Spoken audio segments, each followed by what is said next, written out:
A partir desse momento, convido-os a conhecer a cultura ibimiriense, lugar bom de se viver. Vamos juntos nessa viagem, você não vai se arrepender. Ibimirim tem suas belezas com diversidade cultural, uma terra de sonhador e manifesto natural. Quem esse lugar conhece, nunca viu nada igual. Na caprinocultura você pode encontrar a melhor carne de bode para quem quer saborear, e importância econômica para comercializar. Os engenhos de rapadura, desde o tempo colonial, ainda com moenda movida por tração animal, no povoado do Moxotó para o convívio social. O artesanato indígena tem sua bela produção, contribui para o turismo em qualquer ocasião, com a sua técnica do traçado vislumbrando a criação. As obras dos santeiros é uma arte popular, esculpido à madeira para um santo transformar, seja rústico ou barroco, sempre vai se destacar. A apicultura tem espaço em território nacional, através da grande arte do nosso mel tradicional, e os grandes apicultores têm papel fundamental. A pesca tem influência em toda a sociedade, através dos pescadores que levam peixes à cidade, alimentando as famílias com vasta variedade. As danças indígenas também aqui estão presentes, através do toré ou folclore envolvendo os componentes, contribuem para o turismo com apresentações envolventes. O açude Poço da Cruz é fonte de irrigação, através da famosa prainha, ponto de encontro e animação. Os turistas que a visitam não esquecem a ocasião. As festividades de Ibimirim é a nossa tradição, com noiteiros e calouros e uma linda procissão. Venham todos visitar o melhor da região. O artesanato indígena tem relação direta com o passado. Todas as suas peças são baseadas no que acreditam e remetem ao seu folclore, suas tradições, história, luta, força, resistência e afirmação diante da imposição cultural e religiosa sofrida pelos nativos. A realização do artesanato ela é feita em conjunto, comunidade, reafirmando sua ancestralidade em torno de algo que lhes dá prazer. Originada pela tribo dos Pipepãs, a etnia Cambiuá ela destaca na comercialização e produção de um artesanato que assegura suas tradições. Acessórios esses como colares, brincos, pulseiras, anéis, cocares e outras artes com penas de aves são feitos pelos integrantes da tribo. Inclusive a tinta que é utilizada tanto nesses objetos quanto em seus corpos é feita em modo totalmente natural, derivado de frutas ou árvores. O artesanato indígena Cambiuá é patrimônio imaterial do Ibimirim. Meu nome é Wellington, sou artesão da aldeia Cambiuá, tenho 37 anos, desde os 12 anos de idade que eu trabalho na parte do artesanato. Bom, aqui nós estamos num espaço, que aqui é onde a gente confecciona as nossas peças. A gente trabalha na parte da semente, da madeira, do caruá. O material que a gente confecciona, as peças, 98% a gente tem dentro do povo, o restante a gente vai buscar fora. Eu costumo falar que o artesanato indígena, a cultura indígena ela é viva. Né? Ela é viva, a gente vai se aprofundando nela e cada vez mais a gente se torna mais um aprendiz, porque a gente fala que a gente sabe, mas a gente só sabe quando a gente vai trabalhando e cada vez mais a gente vai aperfeiçoando o nosso trabalho. Aqui a gente tem, que nem vocês, acho que dá para ver aí bastante peça aí confeccionada, né, que é os maracá, os colares, as burdunas, as lanças, né. A gente tem ali também as xanduca, as campoa. E estamos aí, firme e forte na luta. E pedir força aos encantos, primeiramente a Deus e segundo aos encantos de luz, que sempre nos protegem e nos guiam no caminho certo. As danças indígenas são atos culturais artísticos que envolvem a expressão corporal, realizada por diversos movimentos. Os índios, eles realizam esse ato com o objetivo de praticar rituais. As danças indígenas podem ter tanto o intuito de homenagear pessoas mortas, agradecer pela colheita, pesca e caça, marcar a mudança da fase do jovem para a idade adulta e até mesmo preparar para a guerra. Elas são as principais conexões entre os índios com as entidades e espíritos da floresta. Deste modo, o presente estudo ele teve como objetivo identificar e conhecer as principais danças da cultura local, bem como sua contribuição cultural e importância para o povo indígena Cambiuá da aldeia do Nazário, no município de Mirim, Pernambuco. Meu nome é Jéssica, moro na aldeia Nazário, povo indígena Cambiuá, que fica localizado entre os municípios de Ibimirim, Inajá e Floresta, no estado de Pernambuco. Vou falar um pouco do toré, do que me cabe falar sobre o toré. O toré é uma dança religiosa praticada por todos os povos indígenas e que representa a luta e resistência desses povos. No toré, no momento que é praticado o toré, dança crianças, adultos, homens e mulheres. O toré representa a luta não só dos Cambiuá, mas de todos os povos. E é uma forma da gente mostrar para o mundo lá fora que nós existimos, que nós estamos aqui. Então, ele é praticado em todos os momentos, principalmente de mobilizações, principalmente nos momentos de lutas lá fora também. É uma forma da gente reivindicar nossos direitos através do nosso toré. Existe o praiá também, que é de cunho mais reservado, né, que eu não tenho permissão para falar.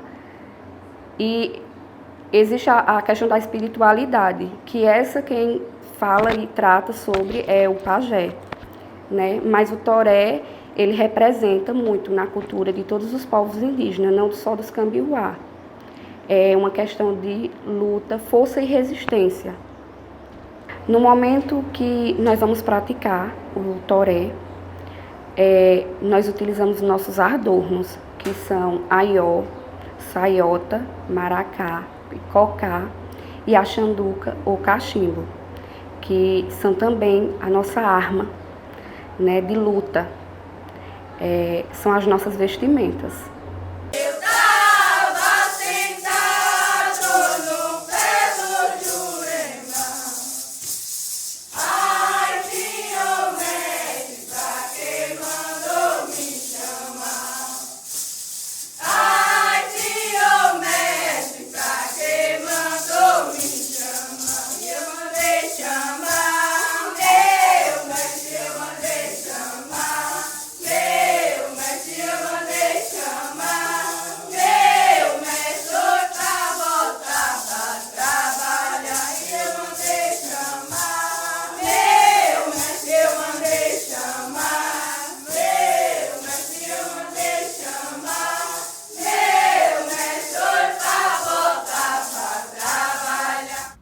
Dentre tantas belas obras apresentadas aqui nesse projeto, a arte sacra não poderia faltar.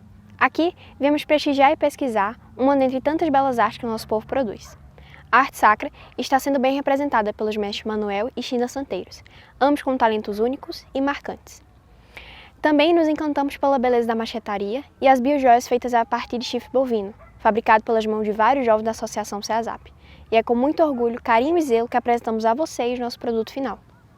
Eu sou um artesão, meu nome é Marcos Roberto de Almeida, sou discípulo de Zefinha Paulino, que é minha tia, ela foi a pioneira aqui desse trabalho aqui na cidade.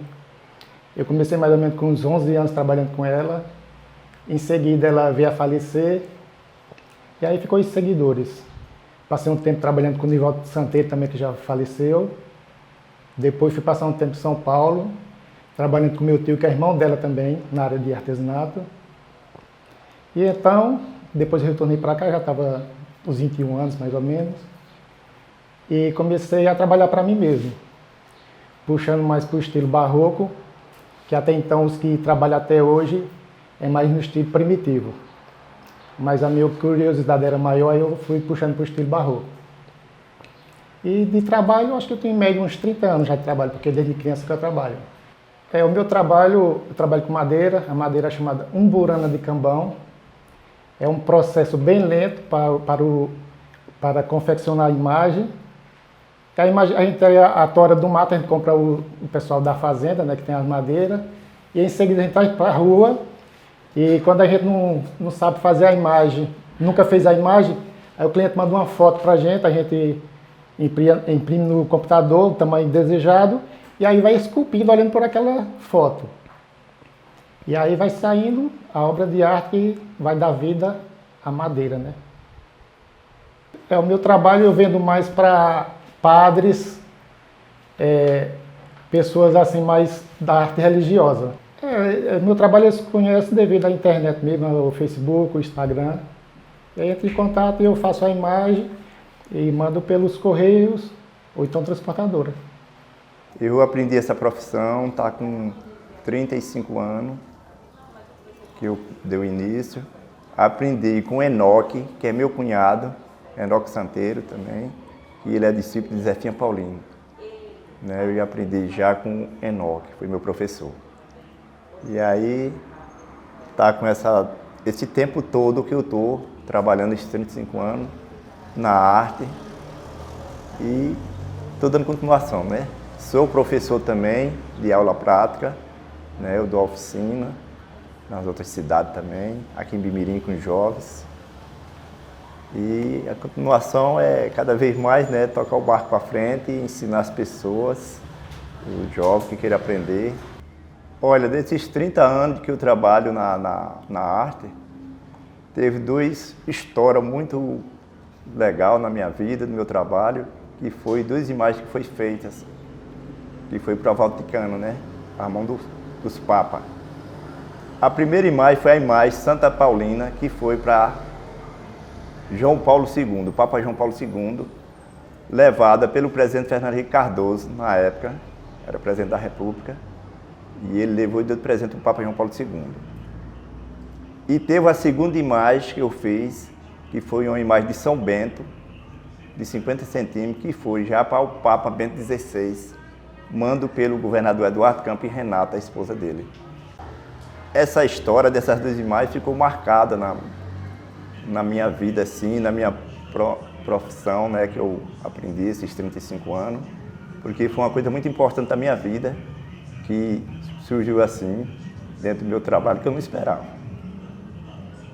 E uma imagem feita para a primeira Santa Brasileira, entregue pelo presidente, né, da República, ao Papa João Paulo II no Vaticano, marcou bem, foi uma repercussão muito grande no mundo inteiro, né, o Fantástico acompanhou a entrega, mostrando, reconhecendo, né, e aí por diante, né, eu fiquei muito feliz, fiquei muito agradecido por essas histórias aí que aconteceu, dessas imagens que foi para o Papa. Meu nome é Gláucia, eu faço parte do projeto Minha Cidade Minha Imagem, que é executado pela Associação Moranas do Vale do Mochotó. Projeto esse que existe há 21 anos aqui na cidade de Bimirim. Esse projeto atende adolescentes de 14 a 17 anos que são trazidos pelo Conselho Tutelar da cidade, adolescentes em situação de vulnerabilidade social. Aqui o projeto é dividido em 3 núcleos. Temos o núcleo de sementeira, o núcleo de resíduos orgânicos e o núcleo de marchetaria.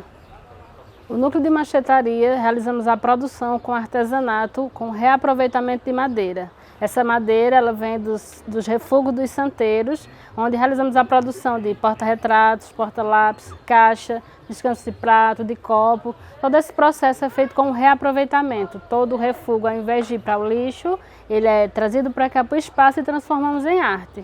No espaço também produzimos biojoias, que são joias produzidas a partir do chifre bovino. São brincos, pulseiras, colares, anéis, chaveiros, tudo que há a possibilidade de ser produzido com chifre de boi. Na parte da machetaria, a gente utiliza vários tipos de madeiras, como por exemplo a madeira do pinho, uma madeira de caibo dessas de casa e o compensado. Pensando no meio ambiente, a gente faz o reaproveitamento, a gente recebe doações, faz coletas dos santeiros. A machetaria, ela é a junção de vários tipos de madeira, misturando aqui a madeira umburana, o pinho, madeira de reaproveitamento, de doações, tudo utilizando a madeira por meio da colagem, pensando no meio ambiente. O açúcar representou a primeira grande riqueza agrícola e industrial do Brasil. O nosso estado foi, durante os séculos XVI e XVII, o maior produtor mundial de açúcar, tornando-se a capitania mais rica do Brasil. A produção de açúcar acontecia nos engenhos, local onde se produziam, além do açúcar, vários outros derivados da cana. O começo da história de Bimirim se confunde um pouco com essa história, ao chegarem os primeiros habitantes no século XVII. E, para tanto, fizemos uma viagem no tempo, ao visitarmos um dos engenhos de cana-de-açúcar no distrito do Mochotó, coração histórico de nossa cidade. Sou Maria Auxiliadora da Silva Rocha, conhecida como Alci, tenho 42 anos e moro aqui, né, desde que nasci. E já cresci com a família, né, tomando conhecimento dessa tradição, na verdade, né, uma cultura, né, que é tido como já uma tradição no local e também considerado uma das atividades econômicas desde o início da formação do local. Hoje, né, mantém-se essa tradição, porém de uma forma bem reduzida, devido a algumas situações, principalmente a escassez de água no local, né, que é essencial para o cultivo, e outros fatores também que vêm contribuindo. O primeiro procedimento acontece, né, no preparo do solo. Então, esse é o primeiro momento, né, o primeiro procedimento para o cultivo da cana. Após o preparo do solo, ela é plantada e passa-se um ano mais ou menos para ela chegar no ponto, né, da colheita, ou seja, o período de moagem, que até então, né, se dá por meio do primeiro passo, que é o caldo de cana. Após o caldo de cana, é levado ao fogo, né, ao forno, e passa para o procedimento como etapa para primeiro, né, fazer os produtos, ou seja, que cada um passa por uma etapa. Então, primeiro produto, após a cana ser moída, o caldo de cana vai ao fogo, depois, né, de um processo, chega ao ponto do mel. A próxima etapa depois do mel é a batida e, dando sequência, né, vem a rapadura, o alfinique, que é conhecido como puxa-puxa também, além de outros produtos que não são feitos anualmente, né, ou diretamente, mas de vez em quando são produzidos outros produtos também da cana-de-açúcar. A comercialização dos produtos, né, na verdade, é feita aqui mesmo no local, a maioria deles, e quando é divulgado para outros locais, vem pessoas que compram, né, de uma grande quantidade e vão fazendo a revenda. Mas, né, na maioria das vezes é vendido no próprio local. O que mais é importante nesse período é que é um momento para reunir a família, os amigos, né, em que todo mundo está junto e aproveita o momento, né, para fazer a festa, para degustar dos produtos, para compartilhar, isso. Comecei a trabalhar com 18 anos, fazendo engenho, né? Aqui no Puiú, Brejo do Pioré. Aí o processo, para quem sabe, é fácil, né? Ela moe a cana ali, passa nesse cano, né? Ali vai para aquela caixa, da caixa vai para aquele tacho, né? Aí de lá vai limpar, aí vai passando de um para outro, né? É bom quando está moendo, né? Que vê o movimento. Trabalhei muito de roça, assim, da agricultura, né? Comecei a trabalhar com 10 anos para sobreviver. Família pobre, né? Era, isso daí era de lá de cima até embaixo. Só cana, agora só veio a garoba, né? Quem está sustentando é eu mesmo, só enquanto não morro, né? Depois que morrer, quem que ficar por derradeiro que fecha a cancela. Com o intuito de mostrar a importância do açude engenheiro Francisco Saboia, foi feita uma pesquisa sobre o processo de elaboração, construção e produção do açude, que tem como intuito abastecer e melhorar a qualidade de vida das pessoas. Como fonte de pesquisa, foi utilizada a obra da autora Ana Elizabeth. Um nativo, morador e colaborador da construção do açude foi entrevistado. Nessa entrevista, percebemos que muitas vezes a história da construção ela é romantizada e que a situação era precária. Também percebemos que a esperança é uma parte importante e presente na história do açude. Eu sou Ana Elizabeth Araújo de Albuquerque. Eu sou escritora, professora de História e ultimamente trabalho na Escola Pedro Bezerra de Melo como professora coordenadora de biblioteca. Sou contadora de História, né, outra atividade que eu muito gosto, né, e faço esse trabalho tanto no município como na rede estadual. Sou escritora de 3 livros, né, 3 livros. O primeiro livro foi Ibimirim, no curso dos tempos, retratos e histórias. É um livro iconográfico. Esse livro, ele tem mais imagens que textos, né?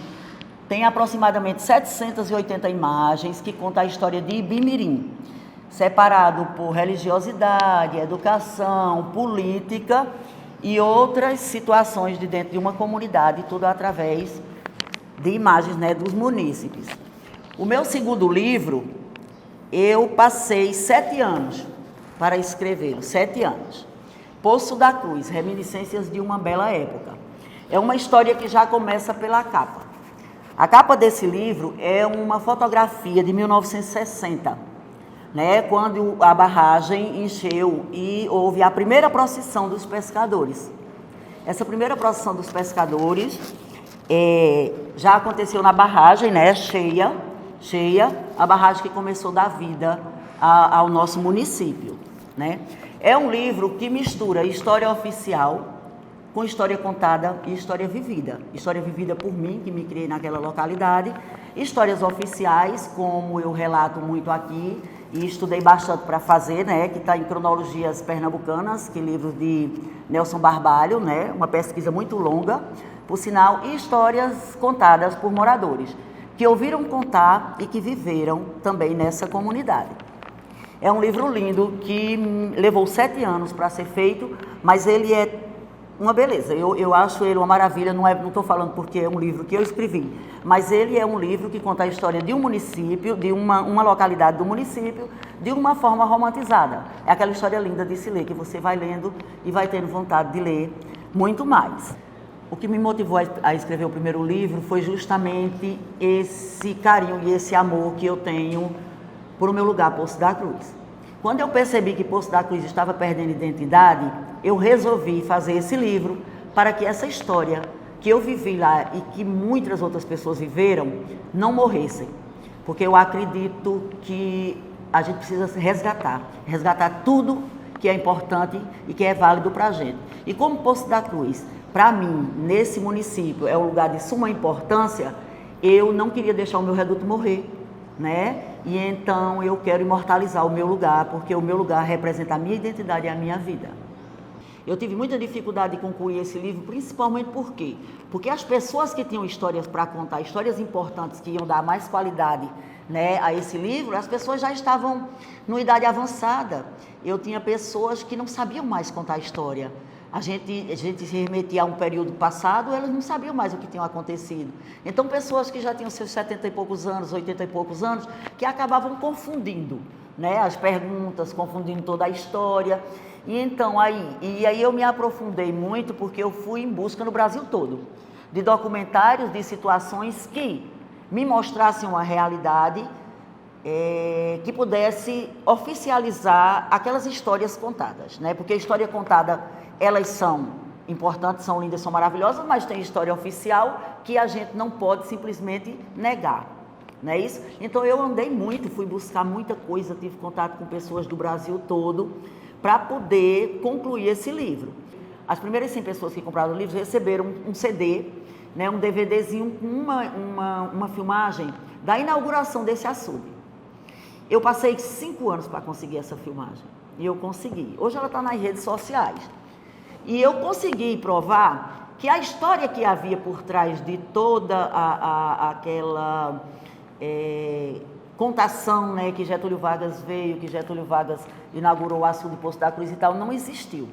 E eu consegui provar mostrando que quem inaugurou o açude de Poço da Cruz não foi Getúlio Vargas, foi sim o ministro na época de Viação e Obras, né, José Hernani do Amaral Peixoto, que era casado com a filha de Getúlio Vargas, que tinha sido presidente da República. E nessa época, sim, Juscelino era o presidente. Porém, Juscelino veio em Poço da Cruz. Mas Juscelino veio a Poço da Cruz no mês de setembro de 1957, quando o açude foi concluído. Não na inauguração do açude, que só se deu em 1959. Então, isso foi uma conquista maravilhosa e uma coisa que eu posso comprovar. A parte que eu vivi foi a mais fácil para mim, porque eu vivi. Então, eu podia contar com detalhes, né, minúsculos, assim, aquela minha realidade. Então, essa parte, praticamente, ela já estava escrita na minha cabeça, né? A gente só precisa encaixar, porque um texto, ele precisa de ter sentido, né? Então, para dar uma continuidade a esse livro e ele se tornar uma leitura boa, eu precisava ir encaixando e aquele texto ir ganhando mundo, né? Sem comprometer a leitura do leitor, sem comprometer o prazer da pessoa que está lendo o livro. Mas a minha parte, né, a minha vivência foi a mais fácil. Eu sou Cláudio Amado da Silva, tenho 81 anos, trabalhei aqui no Poço, comecei a trabalhar em 1956, aí aqui na construção do açude. Aqui nós trabalhávamos quase que nem os escravos. Que naquela época a escravidão ainda tinha, não tinha escravidão. O cabo não era dono de si, não. Participei dessa aqui, quando nós fizemos aqui, em 56, porque não tinha outra opção para o pobre. Era fazer isso mesmo, trabalhar. Estudar não podia estudar. Só fazia estudar para assinar o nome. Quando chegava de 15 a 16, 17 anos, tinha que trabalhar. Que não tinha outro recurso nenhum. Aí a minha vida foi essa mesmo, só trabalhar para mim, para minha família e pronto. Comecei a trabalhar aqui no açude, lá na fundação, lá embaixo. Comecei do pesado. Comecei naquela parede grande, vim até mais ou menos aqui assim, nessa parede aqui. Aí daqui foi que meu pai era encarregado aqui da Casa de Força, que naquela época tinha o pessoal, que o encarregado, outro era encarregado, tinha um que tinha raiva do outro, não podia carregar um filho para ir botar o pai, para trabalhar no cinema. Aí ficava aquela confusão, sabe? Então, um dia meu pai pegou daqui e botou aqui na Casa de Força, que a Casa de Força era aqui, a Casa de Energia. Aí eu vim trabalhar aqui. Aí o outro chefe, que era chefe da fundação, aí veio aqui na Casa de Força, aí ele me viu trabalhando aqui, quem mandou você vir para aqui? Eu disse, meu pai foi pegar lá embaixo, do serviço. Ele disse, não, você tem que trabalhar lá. Eu lhe fichei, foi para você trabalhar lá. Certo, aí eu voltei para lá, ele me levou para lá, para a fundação para trabalhar. Aí o encarregado da Casa de Força aqui, era o Finado Melo, aí ele foi falar com o engenheiro, aí chegou com o chefe, o doutor Idel. Aí falou com o doutor Idel para eu voltar para a Casa de Força. Quem mandava na Casa de Força era ele, não era o cabo do campo. Aí eu voltei para aí de novo. Aí foi da vez que melhorou minha vida, fiquei trabalhando pouco. Até que eu aprendi a trabalhar aí, de operador da máquina. Daqui fui transferido para Orói. Aí em 62 voltei para aqui de novo. Naquele tempo o dinheiro da gente era pouco demais. Ganhava pouco. Agora, hoje em dia a gente está ganhando pouco, está dando para nada. E lá naquela época, não era não? Ali naquela época era bem remunerado, quem era engenheiro, quem era encarregado, aí ganhava bem. Mas o trabalhador ganhava pouco demais. Dava para comer a pulso. Quando terminou a construção aqui, eu já estava sabido, já sabia fazer muita coisa. Trabalhei de muita coisa, trabalhei de mecânico, trabalhei de motorista, trabalhei só não trabalhei de carpinteiro, trabalhei de maquinista dessas máquinas grandes aqui, como eu fui para Orói. Aí melhorou minha situação, melhorou mais. Aí o carro já foi classificado, aí ganha mais um pouco. Porque fizemos muito açude, ó. Fizemos aqui Serra Talhada, Custódia, Sertânia, Oroz, Salgueiro, Saco. Tudo era açude que nós fizemos. Nessa época nós só fazia açude. Passava um ano aqui, passava 6 meses, passava 5 meses, 1 mês, 1 semana, ia transferido para outro canto. Era assim. Acho que como se viu um lugar muito seco, sabe? Muita gente tinha um sofrimento aqui, por causa do bicho, tudo muito. Não tinha água, não tinha nada. A água que tinha era do rio, quando até chovia, corria água no rio, tinha água para os bichos beber, uma coisa, mas quando não tinha, Maria, o negócio era feio para quem ia tocar. A importante desse assunto para Ibimirim é muito bom. Não é assim pela parte, agora não, que não está servindo bem dizer nada. Porque de primeiro, quando fizeram o plano de irrigação aí, ficou bom aqui em Ibimirim. Ibimirim cresceu muito, melhorou muita gente aqui de Ibimirim. Agora não, agora está tudo parado. Ele vai encher, confiança de ele vai encher e outra aqui, nós tem esperança que ainda vai ter um presidente que faça a irrigação aqui para melhorar Ibimirim. A piscicultura é uma atividade essencial para as comunidades do município de Ibimirim, sendo o peixe fonte primordial de proteína animal e um excelente componente na geração de renda. Sendo assim, nossa pesquisa de campo teve por finalidade identificar e conhecer quais os fatores determinam o tempo de dedicação às espécies de subsistência e para fins comerciais, e as dificuldades e benefícios das dezenas de pescadores do nosso município. Foram também identificados o ambiente de pesca, os equipamentos usados nas pescarias e o tipo de pescados capturados. Vale salientar que Ibimirim conta com a estação de piscicultura Baixo Tigre, implementada em 1982, com capacidade de produzir cerca de 10 milhões de alevinos ao ano. Meu nome é Vera Lúcia Ribeiro da Silva. Cheguei aqui em 67 Tenho 62 anos, completando agora dia 15 de novembro. Sou pescadora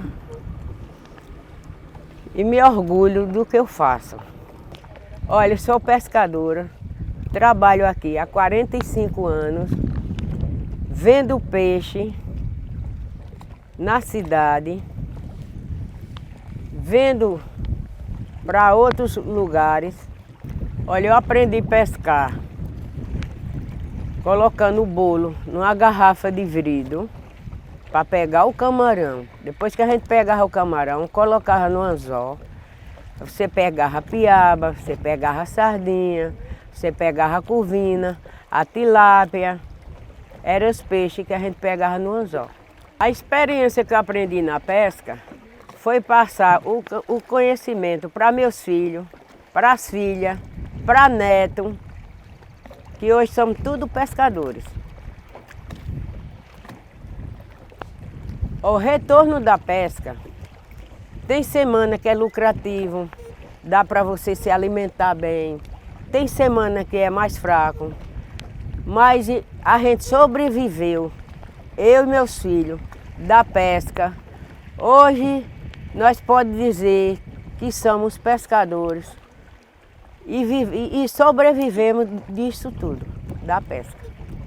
Tenho orgulho de vender meus peixes, de tecer minha tarrafa, de fazer minha rede, de vender peixe na cidade. Eu tenho orgulho.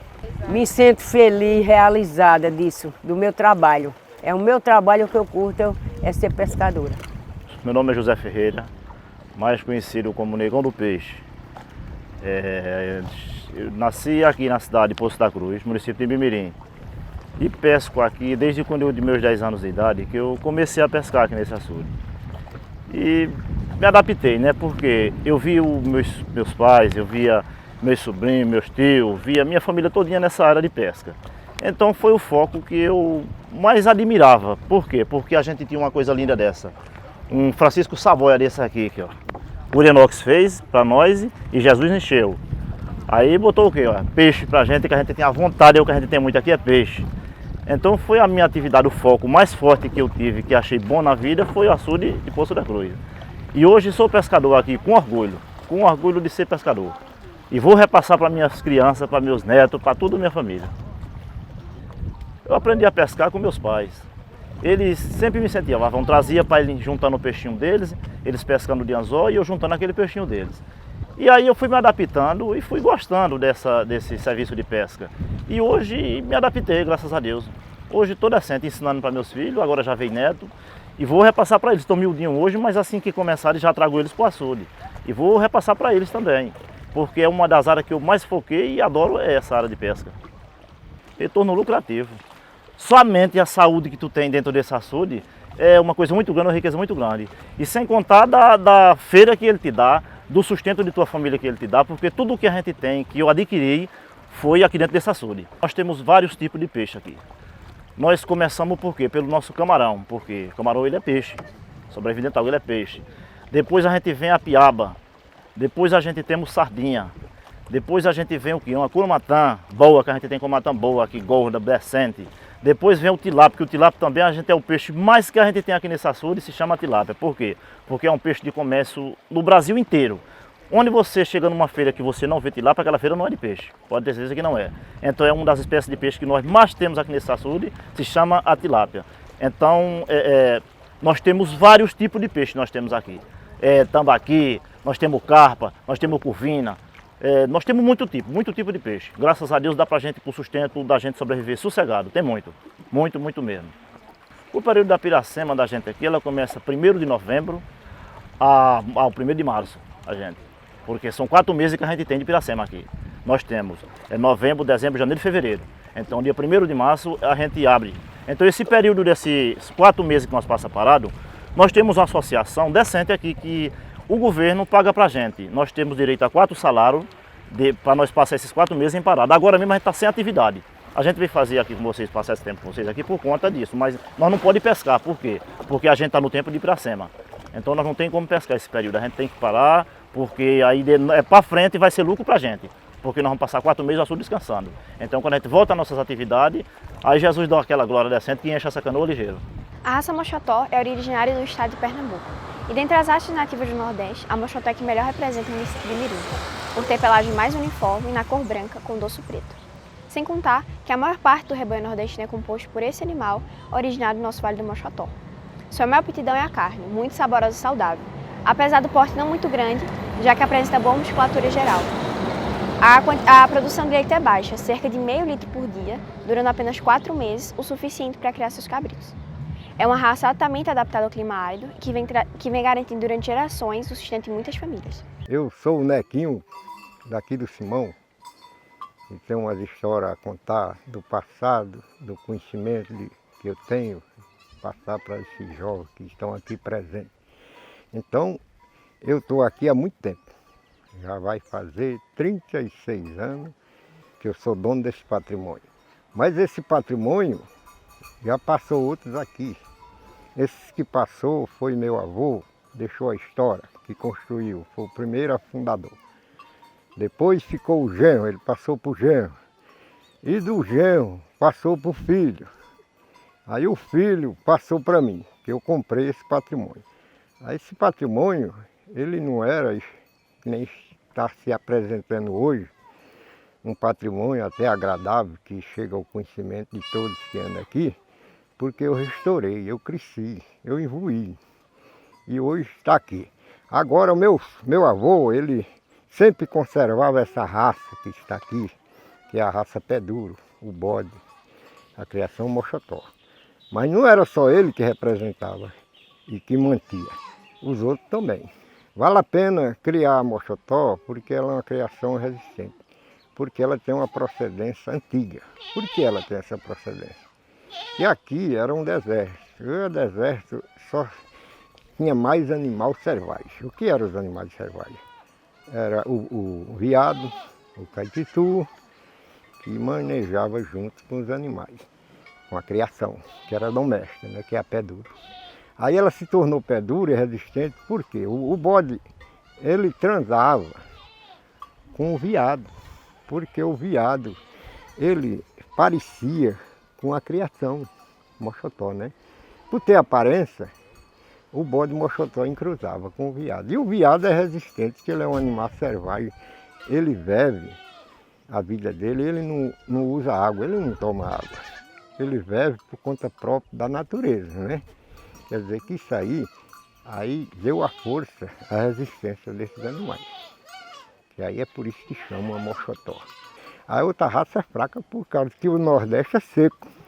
Por que ele é seco? Porque é que a maioria desengana do Nordeste, vão para o Norte, viajam para longe, para o sul do país, saem do Norte e vão para o sul do país. Por quê? Lá é mais favorável de chuva, lá produz mais, a seca não destrói. E aqui você vê um rebanho desse, ó. Tá aí o rebanho. E ele pode desaparecer do planeta, e não é outra coisa, é a seca que ela destrói. Que nem estava agora, acontecendo agora, se não chove, esse rebanho ia desaparecer. Porque estava tão fraquinho, estava emburecendo, estava desnutrido, a falta do comer. Então é isso aí que o Nordeste é difícil. E só quem controla é um, que é Deus. O homem da terra não tem poder para isso. Lhe digo com consciência, né? O prejuízo é tão grande que se eu não tivesse amor à minha terra natal, eu podia ter saído daqui. Mas eu sempre tinha amor. Se eu sou pegado à minha terra natal, por causa que eu tenho muita liberdade aqui, de estar aqui, ó, eu estou com espaço. Lá fora eu não tenho espaço. Por causa que lá fora você não tem a liberdade que tem aqui. Porque foi isso que chegou o meu conhecimento. E eu nunca saí daqui. Por causa, se fosse por prejuízo, eu não estava aqui.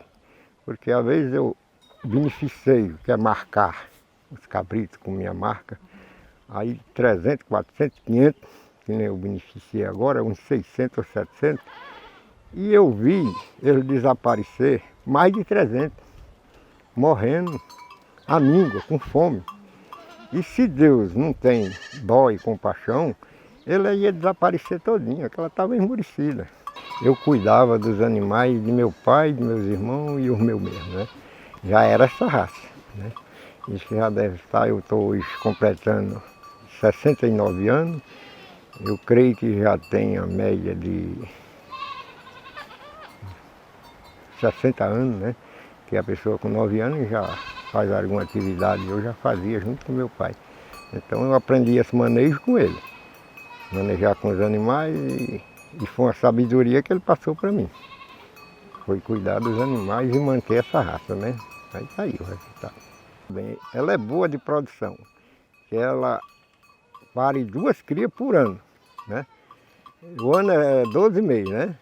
Agora ela encruza hoje, você não conta, no dia que ela encruza. Aí vai, se for o mês de novembro, que nem nós estamos, aí você vai contar de dezembro. Que vai fazer a base, se basear para ela aparecer a produção. Aí é 5 meses. Com 5 meses ela produz. Aí quer dizer que ela produz 2 crias por ano. Aí ela produz muito, que ela aumenta. De acordo com a chuva e a alimentação. Se ela tiver alimentação, aí ela aumenta muito, ela produz muito, cresce muito. E essa raça, por que é que ela está extendida já por longe, por o Piauí, por a Paraíba, por muitas partes do Nordeste, porque ela tem uma procedência boa, ela é resistente. Aí eles vêm e compram. Já compraram muito a mim. Aí hoje tem que vacinar. Se você não vacinar o rebanho, morre tudinho, ele desaparece, porque tem muito tipo de doença, porque a vegetação morreu. E aquela tem uma ave chamada pitomba. A pitombeira, quando chove, as primeiras chuvas, ela carrega aquela pitomba, né? E ela cai. E o animal se alimenta e elimina toda a verme que tem. Até o ser humano alimenta. Se alimentar, ele também elimina as vermes, que já aconteceu comigo, né? Que eu estou dizendo experiência própria. Então isso acabou-se, porque a vegetação morreu. Aí está difícil para manter o criatório. Você mantém, mas gasta muito. Tem que vacinar. Sempre, sempre. Se não cuidar, não anda não.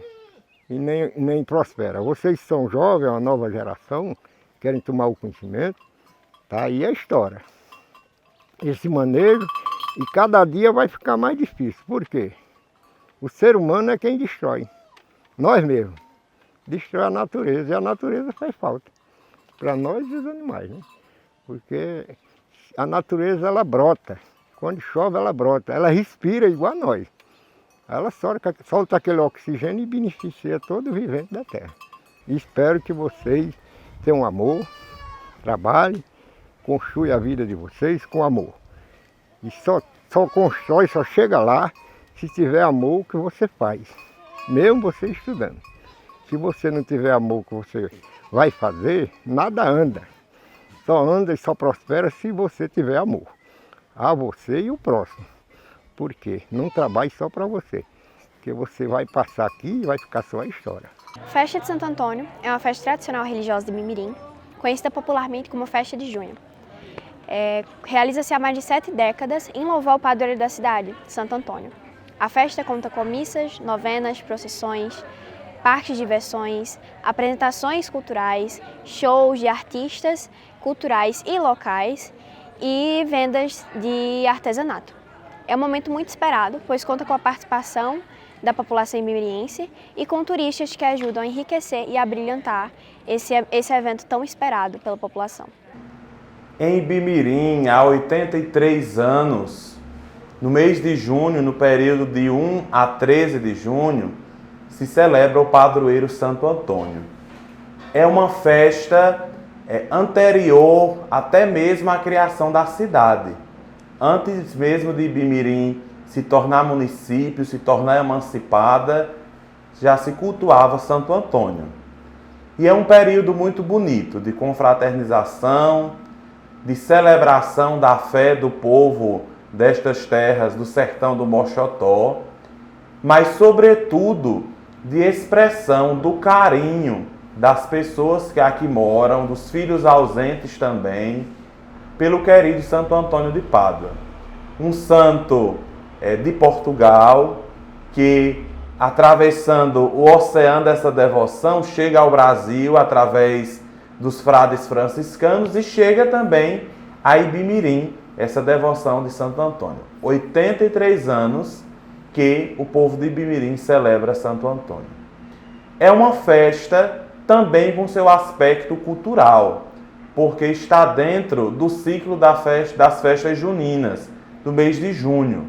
Então, dentro da festividade de Santo Antônio, nós colhemos também o fruto das expressões culturais existentes dentro da nossa cidade.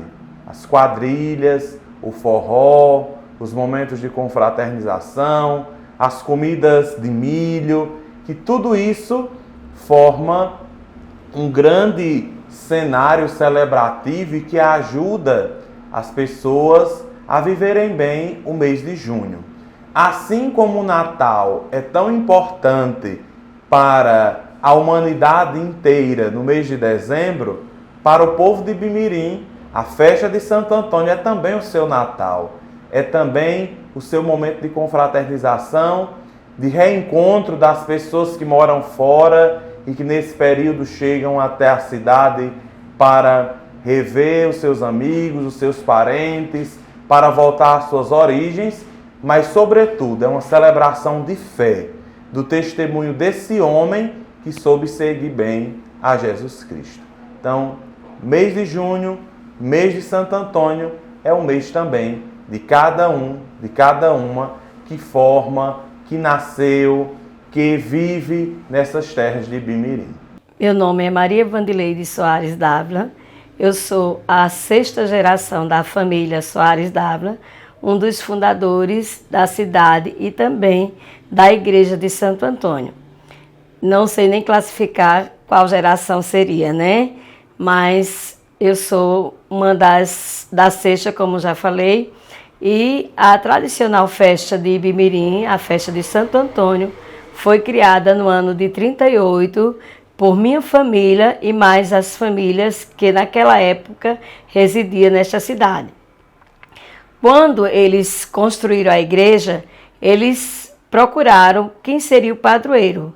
Como o fundador de Ibimirim era português, que era Marcos Ferreira Dávila, e muito devoto de Santo Antônio, criou-se a ideia de ter Santo Antônio como padroeiro.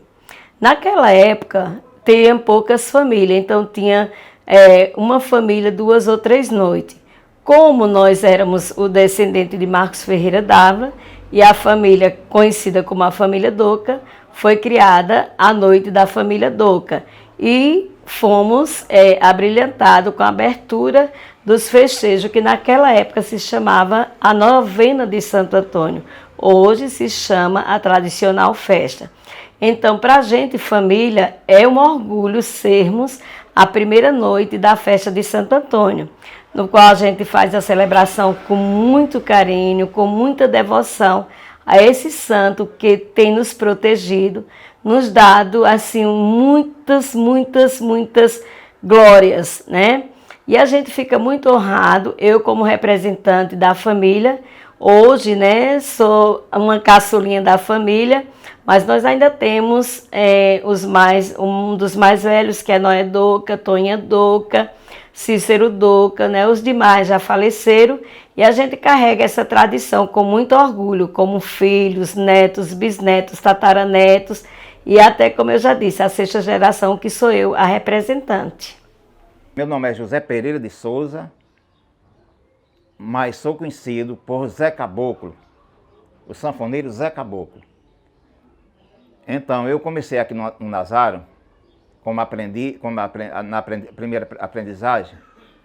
Com 3 meses de aprendizagem, eu toquei meu primeiro forró com 16 anos de idade. E com 7 meses, que eu já estava com 7 meses já tocando meu forrozinho, na região, as pequenas forró, eu vim tocar aqui nas festas de Ibimirim, uma noitada. E foi muito gratificante, porque nessa primeira festa que eu toquei, tinha 2 cidadãos que estavam presentes nessa festa, que me consagraram nessa noite como o menino Zé Caboclo. Então, as festas, o forrozinho foi se acabando e o forrozinho Zé Caboclo continuando. Os sanfoneiros, que talvez fosse melhor do que eu, porque eles já eram sanfoneiros velhos, acabavam os forró lá e eles vinham para o forró Zé Caboclo. E assim foi a minha trajetória. Depois de tudo isso, meus caminhos cultural para fazer as festas foram se abrindo. E chegou o ponto de nós voltar para a minha terra, que é Samambaia. Voltamos para Samambaia. Quando eu me casei com a minha primeira esposa, nós viemos morar aqui na cidade em 88. Viemos morar aqui na cidade em 88. E aí eu comecei a tocar as festas de Bimirim, tocando os forró nas festividades de Santo Antônio. E aí veio o show de calor. E eu participava do show de calor tocando para os calouros. Daqui a pouco os calouros foram ganhando espaço e foi arrumando um violãozinho, uma coisa e outra, um teclado, para se acompanharem. E eu ficava na mesa de jurado. E quando terminava de julgar, eu ia fazer a minha apresentação no palco. E assim, eu toquei uns quase 30 anos. Foi mais de 25 anos como jurado. O meu sonho como músico era gravar um disco. E, porventura, surgiu o primeiro Festival de Samba de Pernambuco e eu participei desse festival. Com a música já minha e meu pai, que ganhou o nome Já Paguei Minha Promessa, que foi a música que eu representei Arco Verde, representei o Sertão. E me classifiquei com essa música nas eliminatórias. Ganhei a primeira eliminatória, me classifiquei para a semifinal. E parti para Recife para disputar a final desse festival, aonde quem fosse campeão ia ganhar o troféu Viola de Ouro.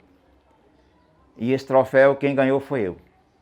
Aí, quando a minha ficha veio cair, eu já estava com o LP gravado em um compacto, já gravado pela gravadora Chantecler. Então o meu sonho já tinha sido consumado e a minha ficha não tinha caído. Então eu completei 50 anos como sanfoneiro, não estou tocando mais profissionalmente porque eu tive esse problema do AVC, mas que ainda, graças a Deus, Deus me deu sabedoria e saúde para mim e se obtendo a saúde da perna e essa sequela. Eu estou aprendendo a lidar com essa sequela e quando é para tocar uma musiquinha eu pego a sanfona e toco. No limite, né? Mas toco. Então, foi 50 anos de trajetória percorrendo cidades, estados do Piauí, Maranhão, Ceará, Bahia. O Pernambuco, praticamente, eu percorri todo. E Sergipe, em Brasília, parte do Goiás. Tudo isso eu fui fazer show. E eu sou muito feliz por toda a gestão que me acolheu, que não entrou nenhum prefeito para me deixar de fora, nunca aconteceu isso. Todo ano eu estava, quando eu pensava que não ia tocar, já era chamado para assinar um contrato das festas. E de 88, como eu falei, de 88 para cá, eu toquei até o ano 2017, que foi o ano que eu recebi a homenagem do município. Os meus cabelos já começam prateando, mas a sanfona ainda não desafinou. A minha voz, você repare eu cantando, que é a mesma voz de quando meu reinado começou.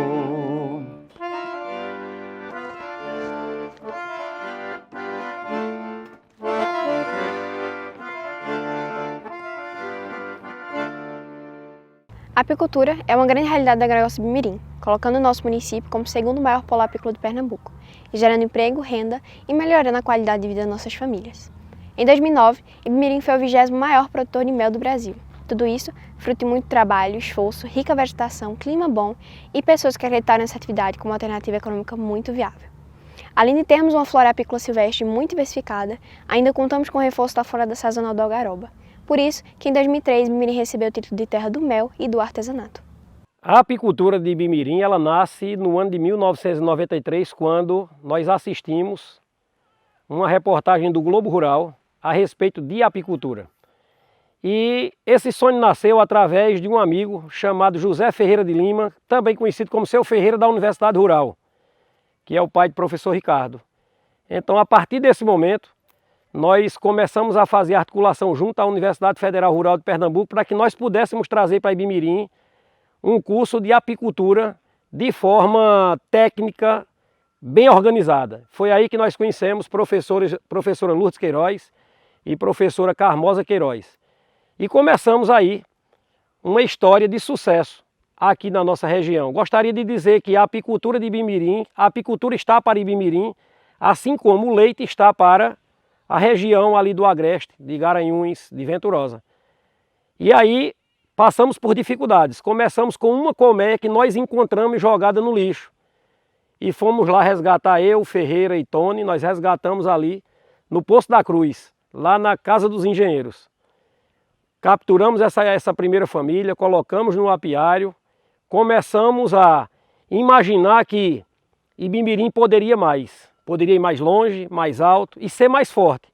E foi isso que nós fizemos. Criamos a primeira associação de apicultura aqui do sertão de Pernambuco. Uma associação organizada que alavancou ainda mais o nome da apicultura no cenário estadual. Tivemos o apoio do prefeito Cajá, que fez uma doação de comércio, também era um entusiasta em relação à atividade.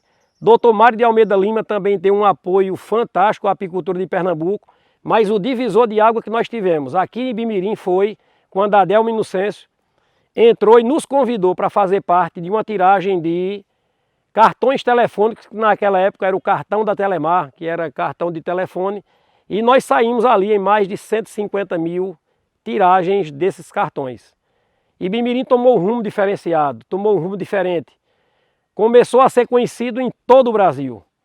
E aí nós começamos a crescer ainda mais em quantidade de apicultores e abrimos o mercado para exportação. Foi aí que nós começamos a trabalhar com commodity de mel para exportação desse produto aqui de Ibimirim, renomado internacionalmente, conceituado internacionalmente e aceito nas mesas de todo o mundo. Considerado hoje um dos méis mais saborosos do mundo, o mel aqui de nossa região. As dificuldades foram grandes. Tivemos momentos em que nós não coletávamos porque não tínhamos a quem vender. Passamos um período crítico que foi a grande seca de 2011 até 2017, onde não só a apicultura de nossa região, mas a apicultura de todo o Nordeste sofreu o maior abalo de sua história, perdendo mais de 80% das famílias de abelhas que estavam em apiários. Fomos reduzidos a quase zero, mas nós renascemos das cinzas, acreditamos e voltamos a crescer de forma exponencial, porque a apicultura de Ibimirim, ela é incrível, o poder de produção é fantástico. E aí, pessoal, nós temos ainda dificuldades, nós temos grandes dificuldades para enfrentar. Uma delas, nós podemos hoje dizer que nós temos que trabalhar com a alta produtividade, com a técnica, aumentar, melhorar essa técnica de produção, partir para a alta produtividade, melhoramento genético, exploração de outros produtos, tais como própolis, pólen, geleia real, aptoxina. Então esses são os grandes desafios que nos esperam.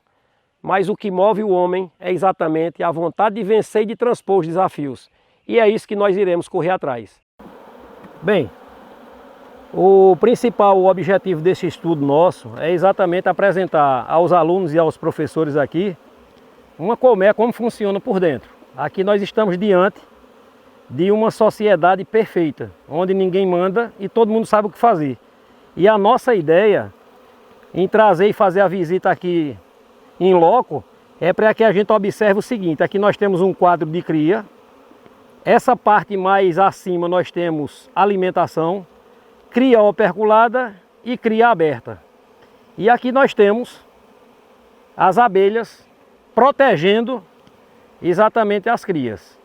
E nós iremos apresentar a vocês as 3 castas que nós temos em uma colmeia, que é a rainha, o zangão e a operária.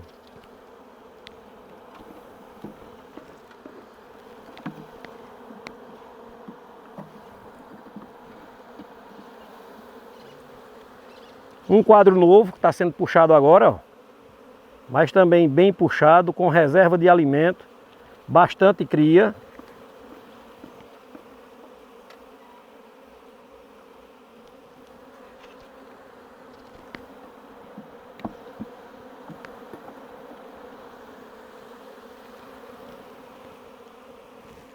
E aqui nós temos também aquela questão do quadro perfeito, né? Reserva de alimento, cria operculada e cria aberta, inclusive com ovos.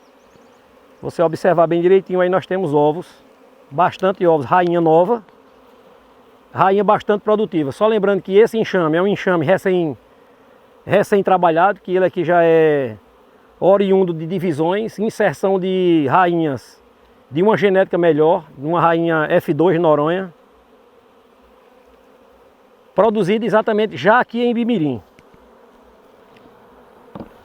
Kaique e professor Jerônimo, aqui nós temos uma família, só que está num estágio diferente, aquela ali está em estágio de evolução, e aqui nós temos uma família em estágio de produção. Observe que aqui nós temos essa primeira parte aqui, que é o ninho, é onde se concentra a reprodução do enxame, e nessa parte aqui de cima nós temos a melgueira, que é exatamente aquilo que nos interessa enquanto agronegócio, que é trazer o mel que elas depositam na melgueira. Então, observem que ela tem já um desenvolvimento bastante diferente daquelas demais lá, daquela outra que nós vimos agora. Esse é o manejo, sempre com fumaça, sempre trabalhando por trás da caixa, nunca pela frente e nunca sem fumaça. As pessoas dizem que a apicultura é uma atividade perigosa, desde que você não trabalhe de forma adequada, obedecendo os padrões de manejo.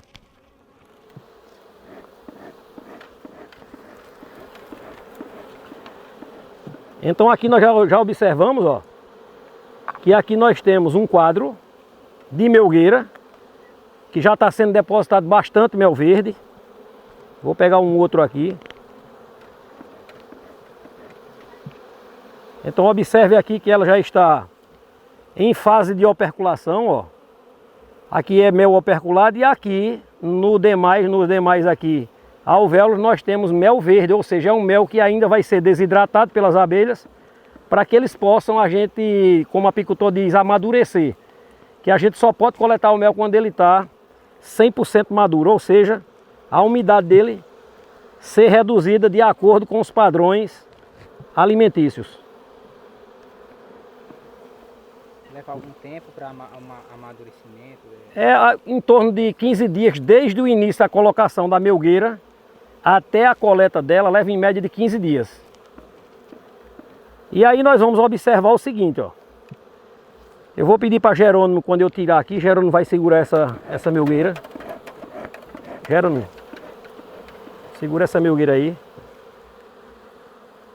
Eu vou mostrar aqui, ó. Aqui a fase dela é totalmente diferente daquela ali. Essa daqui já está totalmente completa, já está apta e pronta para a produção. E aí você vai ver que até os quadros que nós vamos apresentar agora já são de forma diferente. Aqui nós temos também uma rainha F2.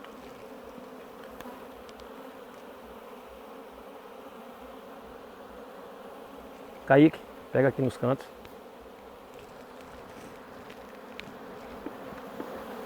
Massa nele.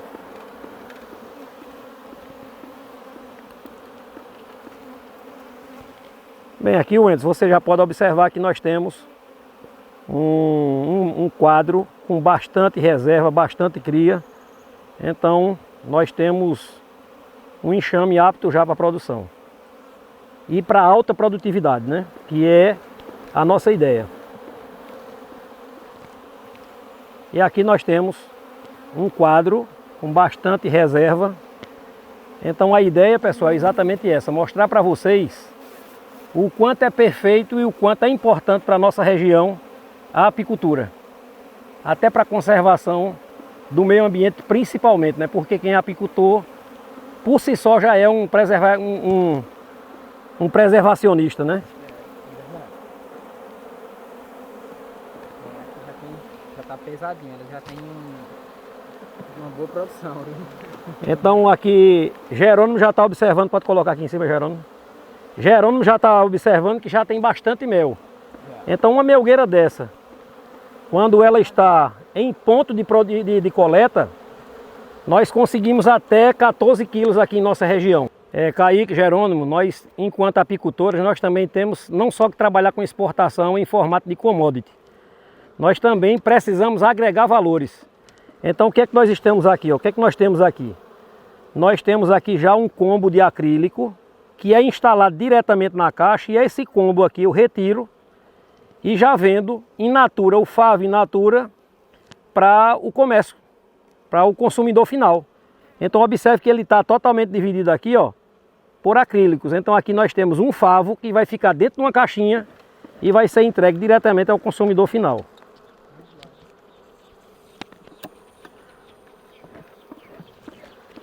Esse aqui está bem caracterizado. Você viu, observa aqui, ó, esse aqui não puxou. A rainha deve ter dado uma ordem aqui para não puxar e teve todos esses aqui puxados, ó. Então todos esses aqui puxados, outros terminando de puxar. Então esse aqui é chamado de combo acrílico, que nós já estamos usando aqui também em Ibimirim para agregar valor. Bem, pessoal, hoje nós estamos aqui conhecendo uma sala do mel. Hoje, de acordo com a nova legislação, é chamada de unidade de beneficiamento de produto das abelhas. Então a nossa ideia, enquanto trabalhar o nosso TCF, é conhecermos como funciona a estrutura básica para a extração de mel. Então nós temos aqui uma sala de mel totalmente equipada com produtos inox AIS 304, que é o permitido pela legislação brasileira para produtos que sejam para alimentação humana. A nossa ideia é mostrar para os alunos que fazem parte do trabalho de conclusão de curso do ensino fundamental como funciona exatamente essa cadeia produtiva do agronegócio do mel. Importantíssima para o nosso município, uma vez que o município de Ibimirim hoje desponta no cenário nacional entre os maiores produtores de mel do Brasil. E também dentro de Pernambuco, ele ocupa o segundo lugar, ou seja, o segundo polo apícola de Pernambuco. Então observe que nós temos aqui todos os equipamentos em aço inox 304, AIS 304. Temos todos o ambiente aqui, todos no azulejo, tudo forrado, para que a gente possa levar para a nossa população, para a prateleira do cidadão, um produto de altíssima qualidade. Sem falar que Ibimirim, ele foca mais na parte de commodity. A gente funciona aqui em Ibimirim mais com commodity do que mesmo com o mel varejo. Qual é a diferença? O mel varejo é quando a gente pega esse mel, retalha e coloca no supermercado, coloca na farmácia. Já o foco principal aqui de nossa cidade é commodity, ou seja, a gente vende mel em tambores que é para exportação. Então a gente pode observar o seguinte, que a nossa cidade hoje, ela desponta no cenário nacional como um grande produtor de mel e também como um dos grandes municípios que produzem para exportação. Então a nossa ideia hoje é mostrar aos alunos da Escola Joaquim Guedes como é que funciona, como é que se aparelha toda essa cadeia produtiva voltada para a geração de emprego e renda do nosso município. O sequenciamento de todo o beneficiamento do mel, ele ocorre. Nós tiramos o mel da melgueira, tiramos do campo, trazemos o mel até a sala de beneficiamento, retiramos o quadro da melgueira, que ele vem in natura nesse formato aqui. Ele está apresentado dessa forma. Nessa etapa aqui, nós vamos passar nessa máquina chamada máquina desoperculadora. Ela é totalmente elétrica, totalmente inox. Depois que ela passar por esse processo, nós trazemos aqui para a mesa desoperculadora para dar alguns retoques e também esperar que a centrifugadora desocupa para que a gente possa fechar o processo. Depois que nós tiramos daqui, a gente vem aqui para a etapa final, que nós vamos fazer a colocação desses quadros dentro da centrifugadora para que a gente possa extrair o mel sem contato manual. Esse processo finaliza quando, pela saída da centrifugadora, o mel vai ser colocado em baldes, peneirados e depois peneirado novamente e colocado em tambores com sacolas plásticas, lacrados, loteados e depois vai para a área de expedição.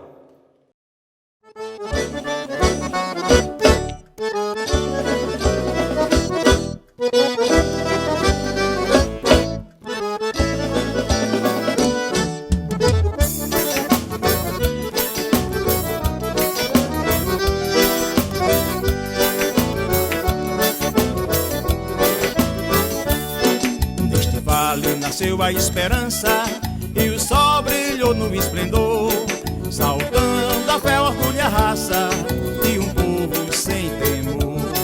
Saudando a fé, orgulho e a raça de um povo sem temor. Nestas águas calmas e serenas e o sol límpido cor de anil, onde brilham intensamente as estrelas, fazendo deste céu mais bonito do Brasil. Onde brilham intensamente as estrelas, fazendo deste céu mais bonito do Brasil. Em Bimirim és trabalho e esperança, uma terra abençoada pelo Senhor. De mão dadas com amor e confiança, ao desafio venceremos com fervor. De mão dadas com amor e confiança, ao desafio venceremos com fervor. Do passado existe uma lembrança e o futuro não demora pra chegar. Dos campos verdes há uma grande bonança, graças ao homem que trabalha sem cessar. Dos campos verdes há uma grande bonança, graças ao homem que trabalha sem cessar. O coração pulsa forte sem parar, os olhos firmes no horizonte, e os jovens não cansam de acreditar. Água que nasce na fonte em breve será o mar. E os jovens não cansam de acreditar. Água que nasce na fonte em breve será o mar.